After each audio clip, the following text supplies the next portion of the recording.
Hey pretty people, I am Bins, and welcome to a new video on shapes.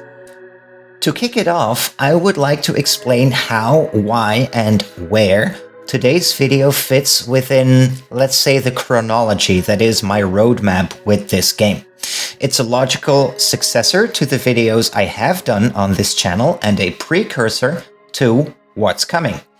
As you may or may not know, I have been dedicating a lot of time to playing the SHAPEZ Industries mod. First, I did a Let's Play series in which I played through the 26 pre-established levels, and after that I did a direct sequel video series called Road to SciMam, in which I explored how to build a SHAPEZ Industries compatible Make Anything machine, or MAM.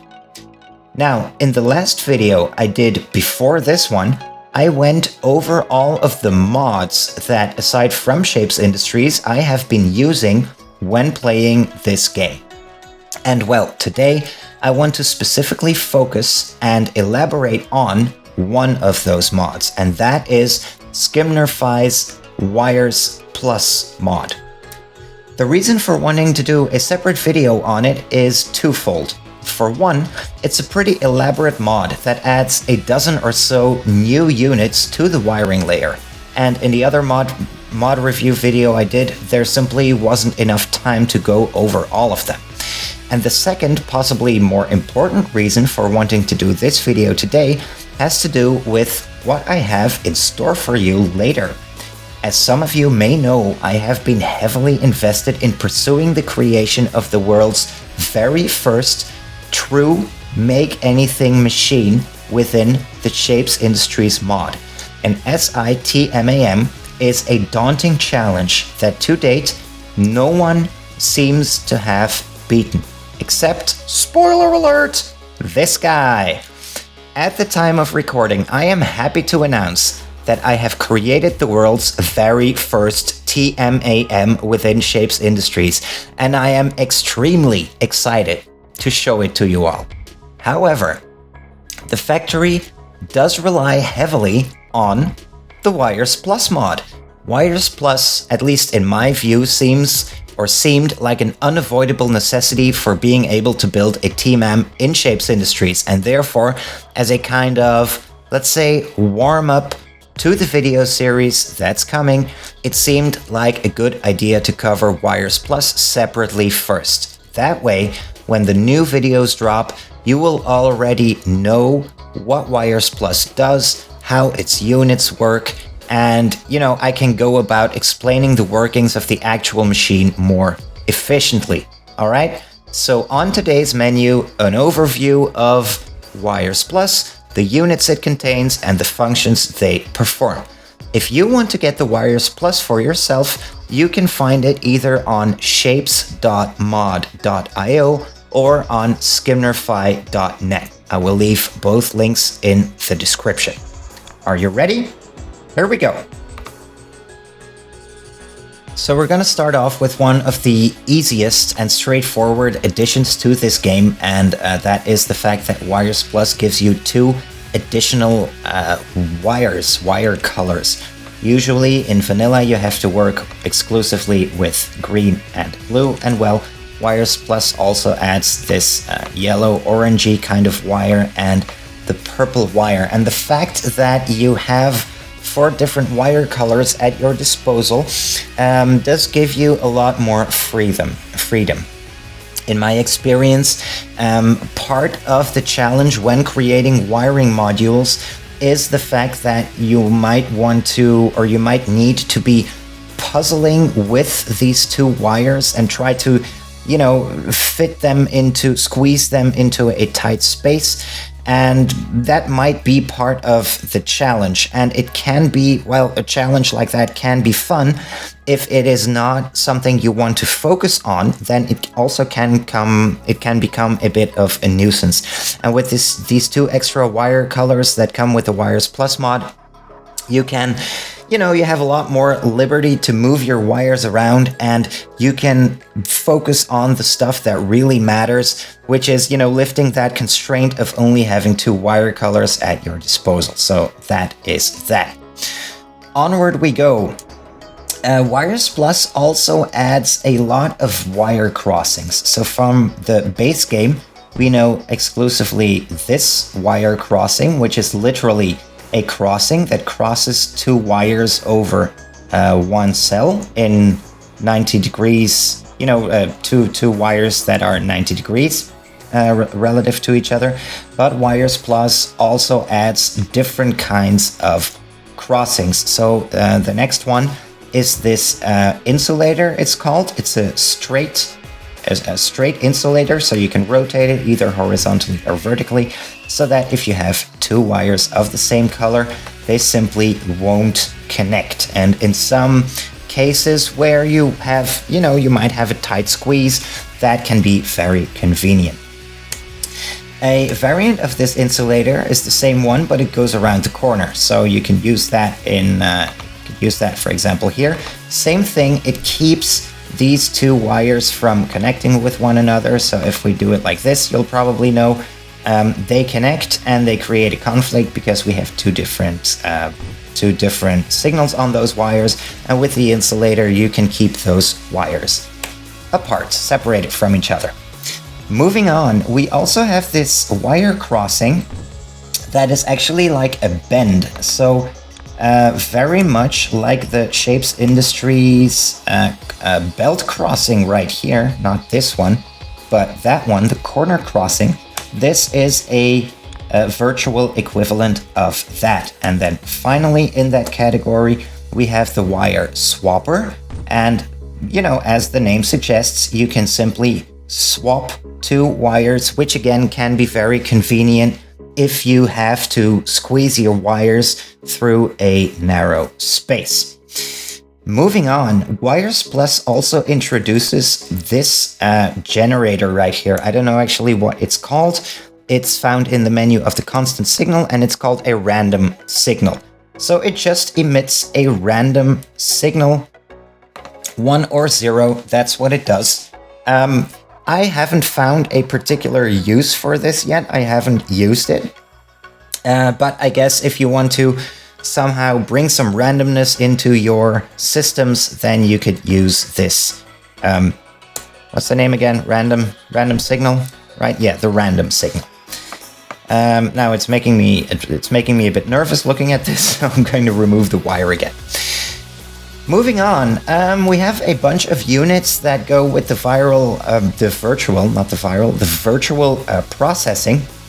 And whereas in vanilla, for rotation, you usually only have the counterclockwise virtual rotator at your disposal.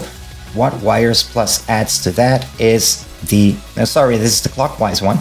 And what Wires Plus adds is the counterclockwise rotator and also the 180 degrees rotator, so that you can save some space. Usually if you would want to rotate something counterclockwise, you would have to use 3 of these because those are the only units that come with vanilla. Well, and you have a 1-cell solution with the Wires Plus mod. Moving on, if you have the SHAPEZ Industries mod, then Wires Plus is compatible with that. So particular or specific to SHAPEZ Industries is this combiner unit. And if you have Wires Plus, then in this very same menu where we found the rotators, we will also find a virtual combiner that, does literally the same thing as the physical combiner. It does that virtually. Now, I would like to make a side remark. This virtual combiner is a bit bugged in the way that it would usually take smelted shapes, whereas the physical one doesn't, the physical combiner. So if we, for example, if we input a smelted shape right here, and a smelted shape right here, then the combiner simply won't work, right? And if we bring that to the wiring layer, then the virtual combiner would usually accept that shape and output the combined smelted thing. And since that is not allowed, there is a patch for that, and that patch is called the Wires patch by Amanresu.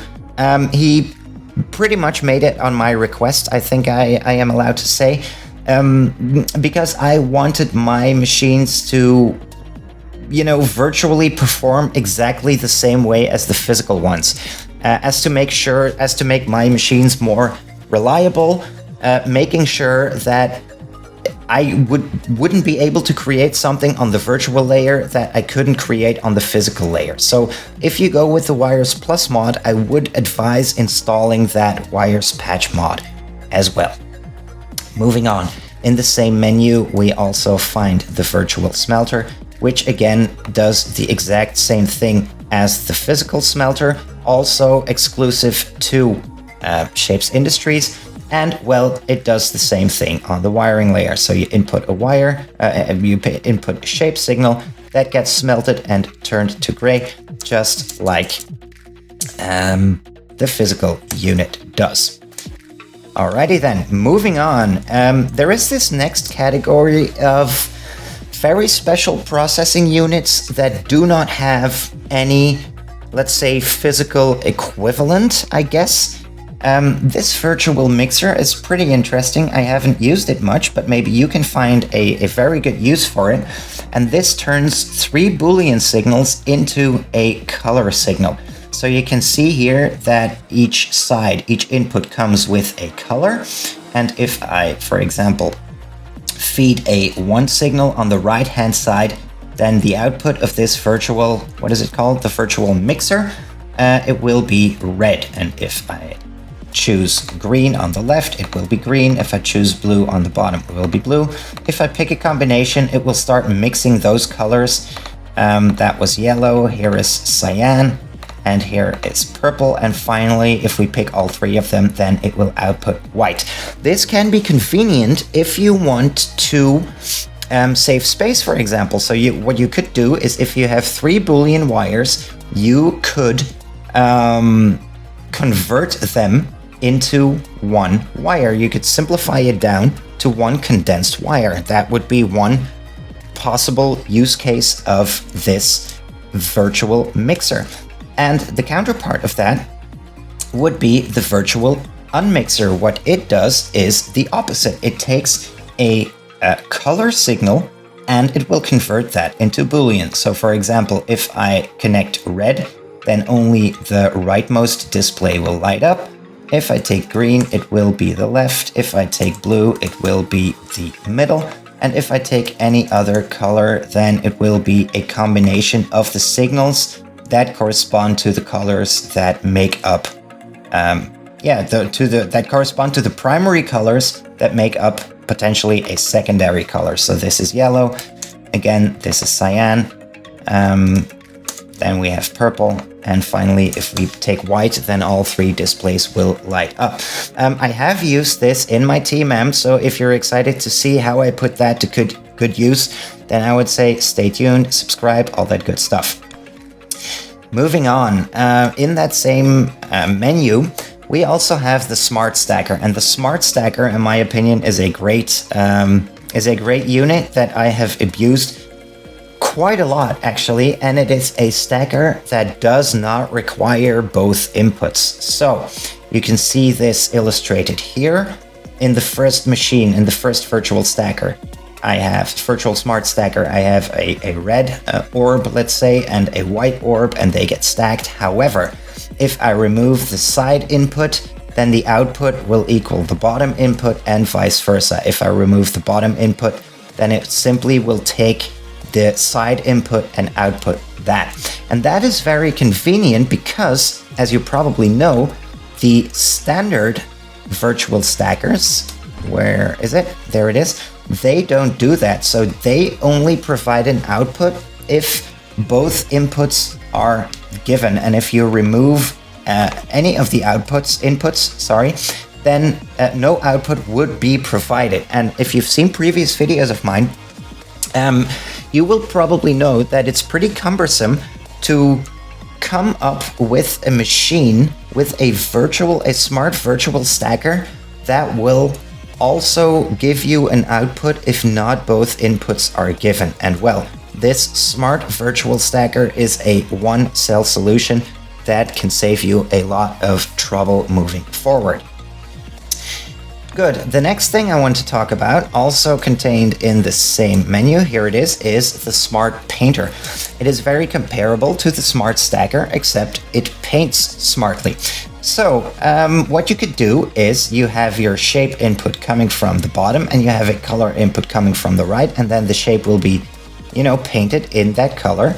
However, you can remove this, and if you have no color input on the side, then the output will simply be whatever the input is going to be, right? I do believe this has to be a shape, right? I can't convert this into a color.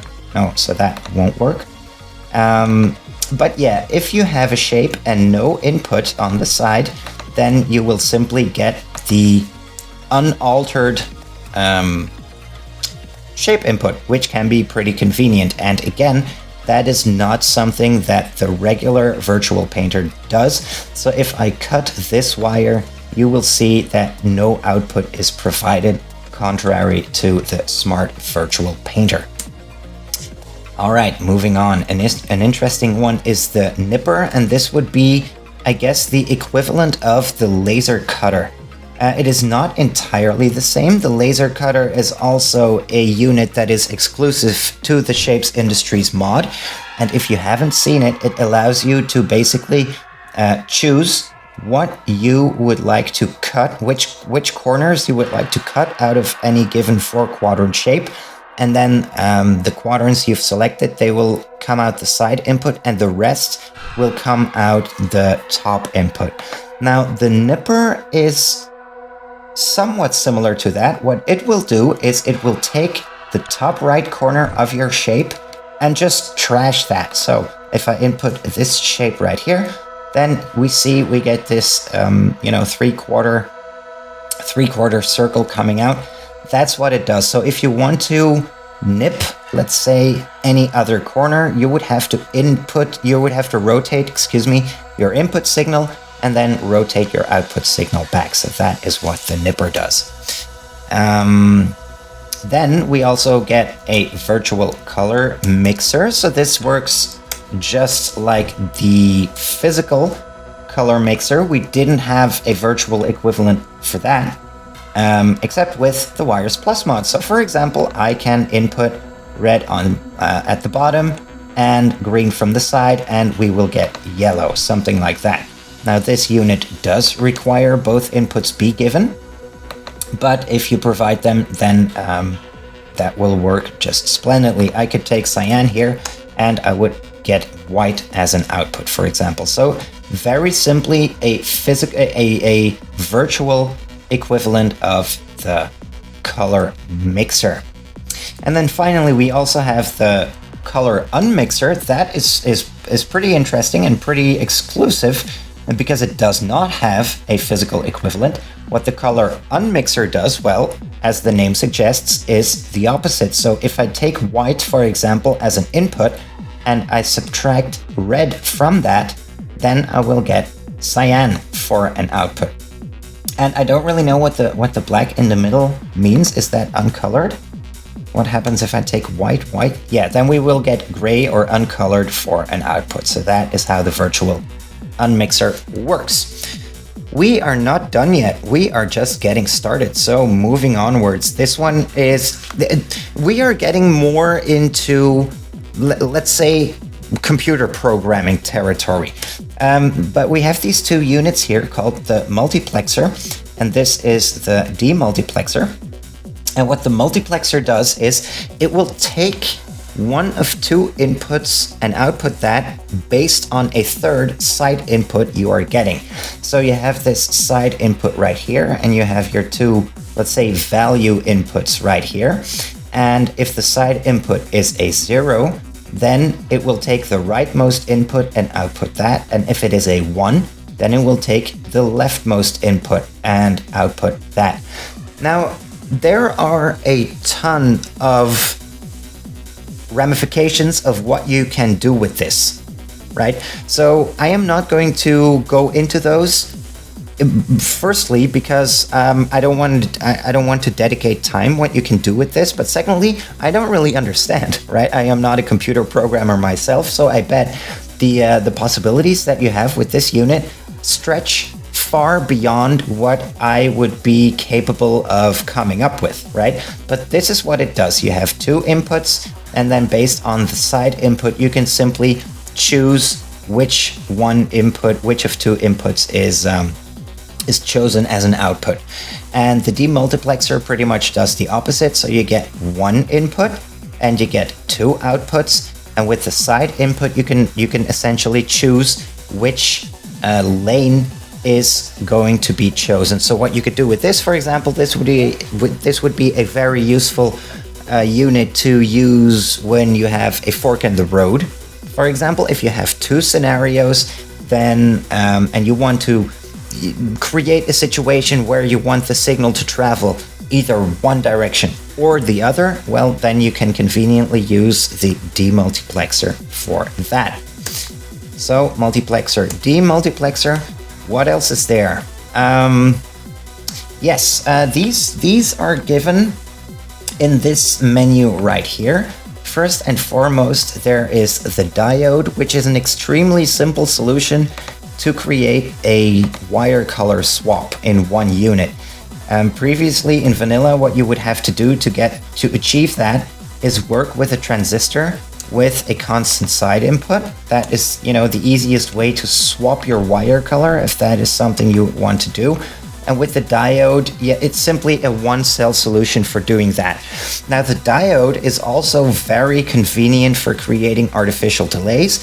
In future videos, you will see me heavily abuse the diode for that. And then we have this thing, I forgot what it was called, the buffer. And what the buffer will do is it will convert any truthy, or it will convert any input to Boolean. So if you have a truthy input, meaning that you either have a shape or a color, then it will simply convert that to a 1. And if you don't, then it will convert that to a 0. So this simultaneously functions as a way to turn any given shape or any shape or color wire into a 1, but also a null value into a 0 value, if that is something you need. So that is the buffer. Continuing. Here we are really into computer programming territory, and forgive me if I don't manage to explain properly even how these things work. So this is the JK flip-flop, and I'm just gonna read the description to you. So the JK flip-flop stores a Boolean value based on which input was triggered last. So by default, the right-hand side is going to output a 1 and the left-hand side is going to output a 0. But now, if I trigger the left side, this is going to toggle. And now if I toggle it back, it won't respond because it says it will swap when an input is triggered, right? So if only if I trigger this, I will switch to the right input again. And now whatever I do with this button, whether it's enabled or disabled, it doesn't matter. It doesn't affect the machine. Only when I trigger this button again, we will switch to the left-hand side. So again, the ramifications and the possibilities of what you can do with this, that is not what we are going to focus on today. It is also not within the scope of my capabilities and my capacities. As mentioned, this is getting close to actual computer programming. So I'm just showing it off that this also comes with the Wires Plus mod. Related to that is, let's see what this unit is called. It's called the T flip-flop. It toggles the output when the input is triggered. And for this, I'm going to actually hit the pause button so we can see what is going on. If I enable this button, right, then a signal is going to travel to my XOR gate, and it is going to provide a pulse, and that pulse is going to toggle this output right here. Even though I can now cut the input, this 1 will be retained. It is, you know, it's a toggle. So if I put this back, then I can switch it again. So that is basically a toggle. If you need a toggle, or let's say a toggleable switch that you don't want to enable manually, then you need this T flip-flop right here. The next one is a memory cell. What the memory cell is going to do is it's basically going to remember the last input it had and retain that infinitely. So this is a one cell solution to what otherwise would be, let's say, I guess, this solution right here with the transistor. Something like that. If I put a value here, like for example this one, well, then it is retained even if I cut the input, the output will still be given. Well, and this is a one cell solution for that. So value goes into the memory cell. Now I cut it, and nonetheless, regardless, this output is retained right here. Now also another useful thing, especially if you get into more complex wiring, is that this one isn't conflict free. So if I put another signal on this wire, I'm going to pause first. If I put another signal on this wire, then we will briefly create a conflict right here, and only on the second tick we will get the new value. On the contrary, excuse me, on the contrary here with this thing, that is not the case. So we will never get a conflict, and the old value will be replaced with the new one conflict free. Now, excuse me, I'm going to have a little sip because my mouth was getting dry. Okay, onward we go. This is pretty related to the single cell memory right here, the simple memory cell, and this is a write enabled memory. That's write with a W. There we go. As we can read, it stores the left input when the bottom input is enabled. So you can see that I have this value feeding into this unit already. However, the bottom input prevents this left value from being stored, and only when I click this button, now this is a memory cell. And again, I can cut away the input. That doesn't matter, except when I trigger the bottom input again, we can erase this cell right here. So that's how the write enabled memory input works. There we go. Moving on, some very useful units in my opinion, especially if you get into the more complex wiring setups. And to show what they do, first of all, I'm going to create an on-off loop right here. Okay, so I've created a signal that just turns on and off sporadically. So these new ones are on in this little menu icon right here, and they are the edge detectors, and they come in 3 variants: the rising edge detector, the falling edge detector, and the change detector. So what the rising edge detector is going to do, as we can read, is it pulses through when the input goes from low to high. So let's demonstrate that. So we've put this down now, and we see that whenever this signal right here changes from a 0 to a 1, then this rising edge detector, it will emit a 1 tick pulse. Let's wait for the next cycle. There we go. So it will emit a 1 tick pulse like so, and then it will flip to 0 again, regardless of how long this line stays 1 for, right? So only when it changes, or as in computer terms, only for a rising edge, it is quickly going to emit a 1 tick burst. And the falling edge detector is the same thing, except it is going to trigger not when we move from 0 to 1, but when we move from 1 to 0.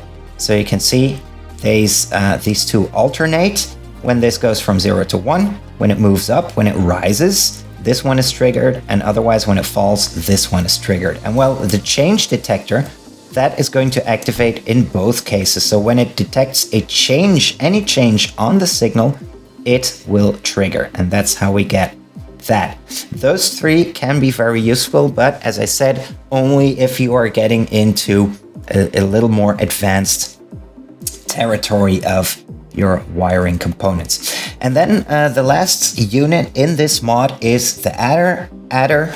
And to be brutally honest with you, I do not know why you would use this. So I am only going to tell you how it works, and then why you would use it, or why it would be useful, and which kind of module you might use it. I am afraid I cannot answer that question.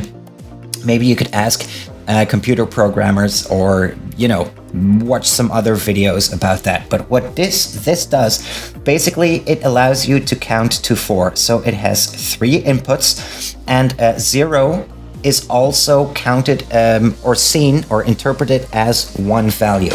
So in case you have 3 inputs set to 0, you will get 2 0 outputs as well. Now, if you trigger any one of 3 inputs, then the top will produce a 1 signal. And it doesn't matter which one you pick. So any one signal, any one truthy signal coming in will be converted into a Boolean 1 coming out the top and a Boolean 0 coming out the side. Now, if you trigger any 2 inputs, then the reverse will happen. So any 2 inputs will trigger a 1 on the side and a 0 on top. For example, now I take these 2 inputs, and that will produce the same outcome, like so. And then finally, if we have 3 truthy inputs, then we are going to enable both outputs. That is how that works. And with that, we have discussed everything there is to discuss. Did I have anything else? Nope. Those are all the units that there are. So I hope you enjoyed this. There is a lot you can do with the Wires Plus mod, and as I said, in order to be able to build a TMAM, this was an absolute necessity for me. Now, in upcoming videos, I will still be talking about the Wires Plus mod quite a lot. However, I will do so in less detail, because as we have now gone over all of these units, you know what they do, and as I said before, I will not have to get into explaining how they work in the videos where it doesn't really matter.